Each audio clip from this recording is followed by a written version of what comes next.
So let's talk about an idea that seems like it should have been settled centuries ago, the flat Earth. But this isn't just going to be a simple debunking. Nope. We're going to dive into why this belief is so powerful. It's a story that's actually less about the shape of our planet and way more about the human need to belong. Okay, so let's just put the main question right out there. We live in an age of space stations, GPS, and pictures of our planet from millions of miles away. So how on earth has this idea made such a huge comeback? It's a real puzzle, and the answer is way more complicated than just science. And this quote from a comment I saw online really just hits the nail on the head. It tells you right away that this isn't about physics. It's about people. It's about a deep human fear of being alone, of losing your entire world.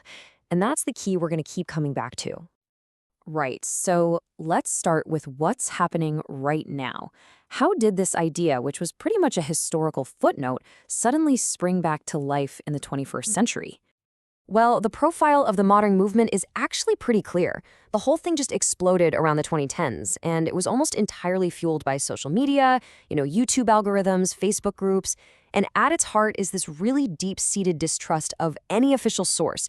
We're talking government, mainstream science, the media, all of it. The philosophy is, if I can't see it or prove it for myself, I don't believe it. But here's where it gets really, really fascinating. The whole modern belief is kind of built on a popular myth about history itself. And the irony is, that historical myth is completely wrong. It just adds this wild twist to the whole story. You know the story we all learned in school, right? Brave Christopher Columbus sailing against all odds to prove the world wasn't flat, with everyone warning him he'd sail off the edge. Well, the reality, that's not what happened. Educated people in the Middle Ages knew the Earth was a sphere. The huge debate Columbus had wasn't about the Earth's shape, it was about its size. He thought it was way smaller than it actually is, which is why he was convinced he could reach Asia by sailing west. So, where did this whole ignorant Middle Ages story come from? It was basically propaganda. It started in the 17th century and got really popular in the 19th, all to make the past seem unenlightened and superstitious. So it's this old historical myth that's accidentally become the fuel for a modern one. So if the folks in the Middle Ages didn't believe in a flat Earth, who actually did? Let's do a super quick trip back in time to see how we figured out the shape of our planet in the first place. Plenty of early cultures genuinely saw the world as flat, and it makes sense, right? I mean, it looks flat. You had early Mesopotamians and Egyptians who pictured a big disk floating in water. The ancient Norse imagined a flat disk with a giant sea serpent swimming around it. And in ancient China, the idea of a flat, square Earth lasted all the way until the 1600s. It was a pretty common, intuitive way of seeing the world. But then came the ancient Greeks, and you can just see their progress laid out here. The idea of a sphere started out as a theory with Pythagoras. Then Aristotle came along and backed it up with actual, observable evidence.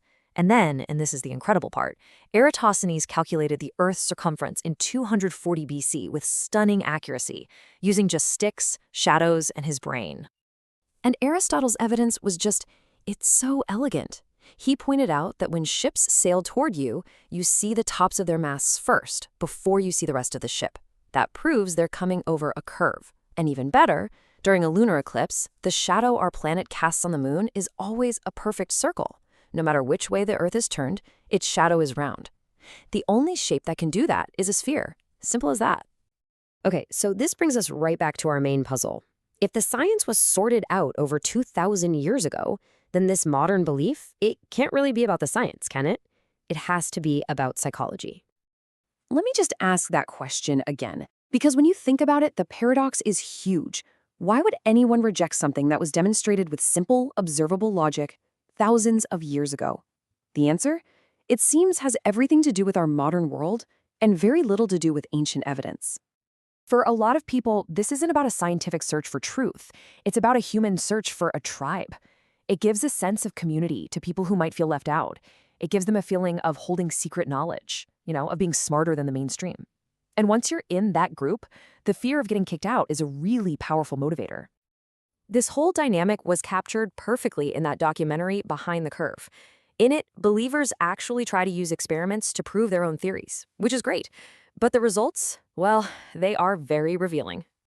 In one of the most famous experiments, a group spent $20,000 on a super precise laser gyroscope. The goal was simple: show that it detects no movement, proving the Earth is stationary. But It didn't work. The gyroscope detected a drift of exactly 15 degrees per hour, which, of course, is the precise speed of the Earth's rotation. But instead of changing their minds, they decided that some mysterious, heavenly energies must be messing with the results. And then there was another experiment. A guy set up a test with a powerful light over a long stretch of water, trying to prove there was no curvature.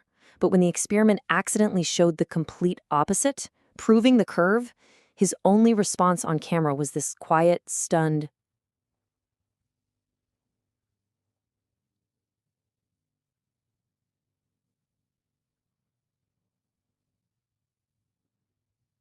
"Interesting." The proof was literally right there, but the belief was just too strong to let go of. What we're seeing here has a name. It's a textbook case of cognitive dissonance. That's the really uncomfortable feeling we get when a hard fact clashes with one of our core beliefs.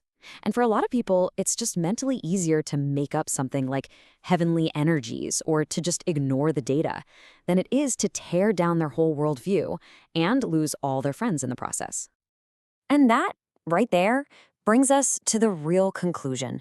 The modern flat Earth movement isn't really a scientific debate. It's a social one. It's about community over curvature. And get this, an anonymous study that was talked about online came up with a staggering figure. It suggested that maybe as many as 60% of people in the movement don't even truly believe the Earth is flat. They're in it for the friendship, the conferences, the sense of belonging. You see, this has gone way beyond just a disagreement over a fact. For so many, it's become their identity. So if you challenge the idea of a flat Earth, you're not just challenging a fact, you're challenging who they are as a person and who their friends are.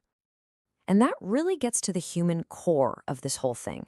The fear of being kicked out of your group, of losing all your friends, what some people call social death. That can be a much more terrifying thought than just being wrong about the shape of a planet. So ultimately, the whole story of the flat Earth leaves us with a much, much bigger question, one that really applies to every single one of us. It makes us ask ourselves, what happens in any part of our lives when our fundamental human need to belong to a tribe becomes more powerful than our ability to accept the truth?